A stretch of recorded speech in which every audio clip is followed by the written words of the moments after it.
Hey guys, what's up? This is Mel, and I'm here to talk about The Vampires, episode 717, titled I Went to the Woods, which premiered Friday, April 8th, 2016 on the CW. So guys, let's get right into it. So sorry for the delay, but I am recording this before 718 airs. So it's probably going to be posted after it airs, but at least my recording is done. So let's get started. Something new we learned in this episode. So basically, this immediately takes off right after the previous episode ended, and that is with the Phoenix Stone being destroyed by Nora and Mary Louise, who also died with its demise moments after Stefan was put back in the Phoenix Stone. So we learned in this episode that when the Phoenix Stone was destroyed, all the souls inside were released into any dead body around, so human or vampire, and Raina can hear all of them all at once. She still has connections with all of them, but because it's all happening at once, it's all jumbled up for her. So Stefan managed to get himself stuck in a human drug addict named Marty and some sort of vampire serial killer from Memphis, circa 1880s roughly, is when Raina managed to catch him, and he got stuck in Stefan's body. So the first mission this episode was finding Stefan. So Damon quickly finds Stefan's body, but he is quick to realize that it's not Stefan that's in control. I think it's because the guy in Stefan's body seemed to have a lot more control over his bloodlust than the original Stefan. So that could have been his tip-off. We also see Valerie taking a captured Raina to a lark as they try to use her to try to find a way to figure out which body Stefan was in.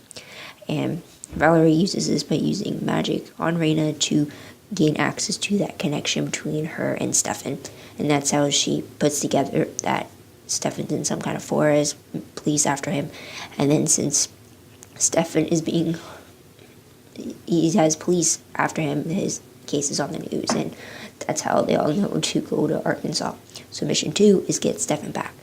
So Damon goes to locate Stefan in Arkansas before the police search finds him, and it just so happens that a blizzard is just about to go over that same location.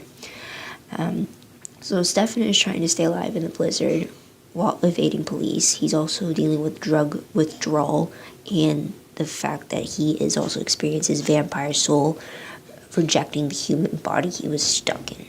So he's not feeling good for sure. So Damon manages to get a hold of Stefan through a lost cell that he managed to hear from a witness. And they truly hash things out between them on this phone call, which is basically what Damon wants, because he wants Stefan to stay on the line and to keep moving and to be angry enough to want to fight to keep moving, since he has to fight through the withdrawal and the blizzard that's slowly freezing him. While Damon is trying to get Stefan back, he gives the task of finding Stefan's body, who managed to escape him, and Valerie tracks fake Stefan down to Memphis, which is where a lark seems to connect the dots to an urban legend around sorority houses and fraternity houses, where fake Stefan was said to be at the very moment, and how he targeted college kids, he compelled them to kill each other, had them going insane to the point that no one would believe them. So they think he's continuing his reign of terror again. So most shocking moment of the episode, the fact that all the vampire souls were released from the Phoenix Stone once it was destroyed. I mean, I was not expecting that. If anything, you'd think that once that thing was destroyed, all the souls inside it would be trapped forever. I mean, releasing all the souls once you destroy the Phoenix Stone, that's kind of a pathetic failsafe if you ask me, because then if that were the case, why doesn't everyone just target the Phoenix Stone and try to find a way to destroy it? As opposed to trying to find the Phoenix Stone and trying to find a way to preserve it until you find a way to get the soul out, because destroying it would destroy the soul inside, which makes more sense. But apparently not in this case, so Stefan's lucky about that. But it's just reverse logic I don't understand, but that's what was shocking in itself, and a little convenient too for Stefan. Top 3 favorite moments. First one definitely has to be the phone call between Damon and Stefan. They definitely got to the heart of the problem, especially with Damon abandoning Stefan for 3 years.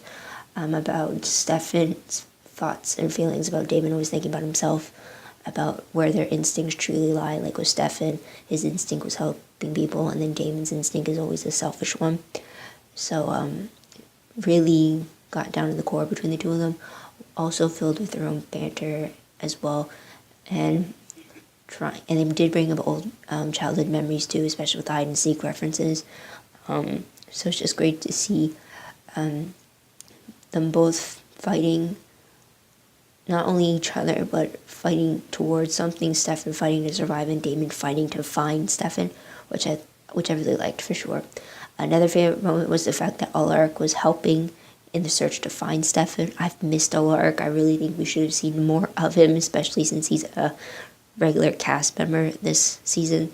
And it's just he's not appearing like he used to. He used to be in like every episode before in the earlier seasons, and now it's just he's like every so often, which is unfortunate. But I'm glad he was featured in this episode and he was helping with the main mission of the episode. Another favorite moment for me also is Stefan dealing with all human issues and not liking them one bit.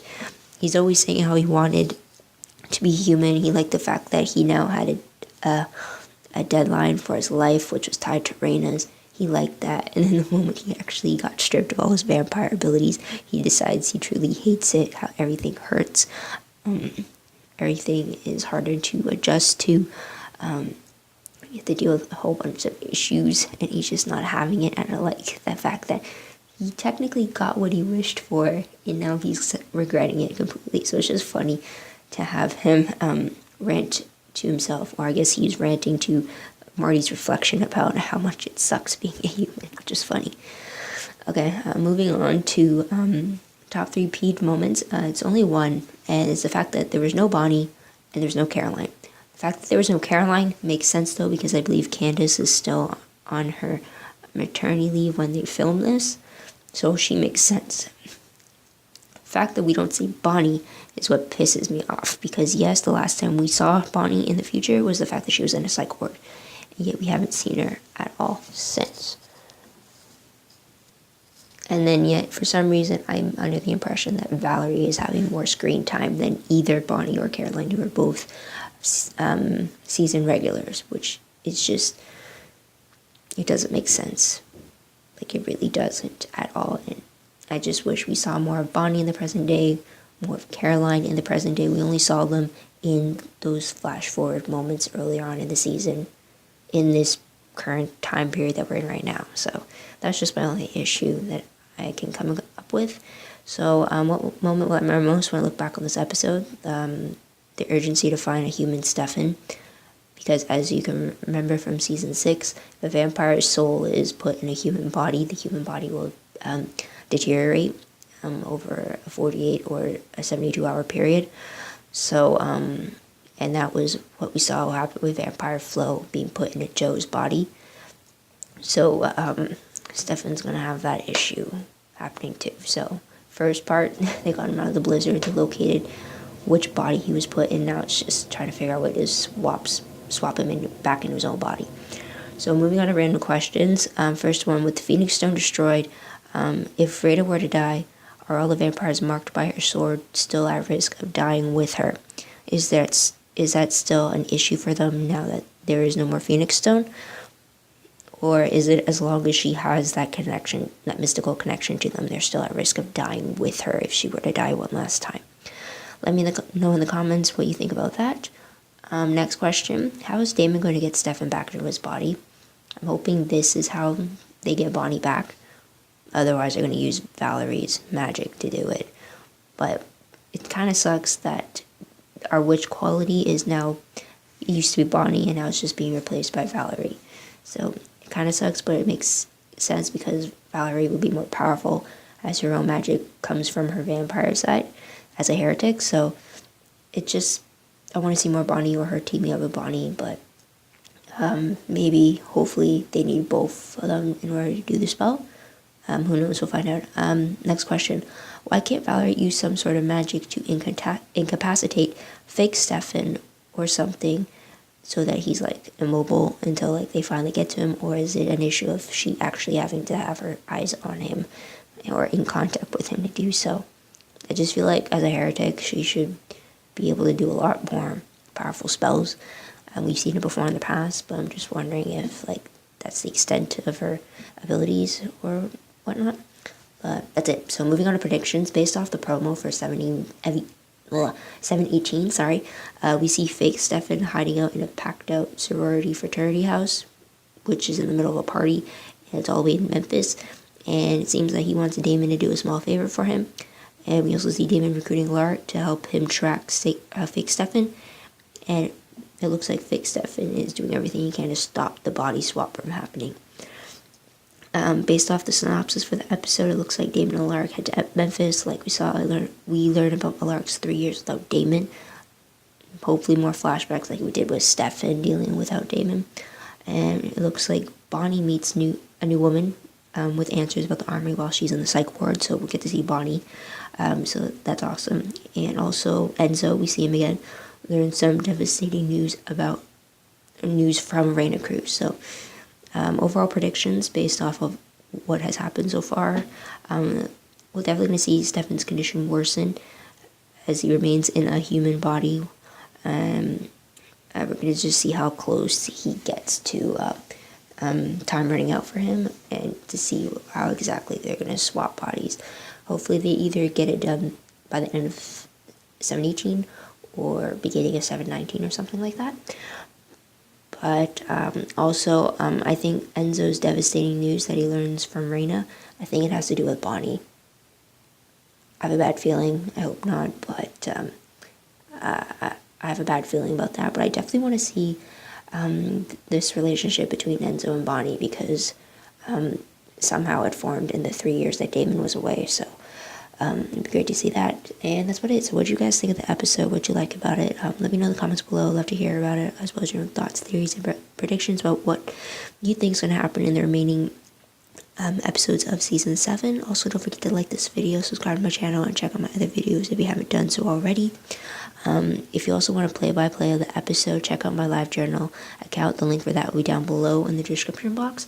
It's basically a play-by-play of what happened in the episode while I watch it for the first time, with my in-moment thoughts included as well. Also, if you want more news about the Vampire Diaries, whether it's promos, sneak peeks, whip clips, gifs, synopses, quotes, anything like that, check out my Tumblr account. A link for this episode is down below in the description box, as well as a link for a page that'll bring you to all the Vampire Diaries related tags that I have. Just click on that, and if you want, follow me there too, if I reblog stuff that you're interested in seeing. And that's about it. So thank you guys for tuning in. I truly appreciate it. I'm slowly catching up. I'm only a few episodes behind, so I'm trying to do that. Tumblr, I'm a little behind on that, so be patient. I'm working on it, but thank you for tuning in. I hope you tune in next week to see what I have to say about the next episode. Hopefully I post in the next few days, since the episode itself airs in an hour actually for me. So yeah, so this is Mel, wishing you all a great day, great week, wherever you are. Bye for now.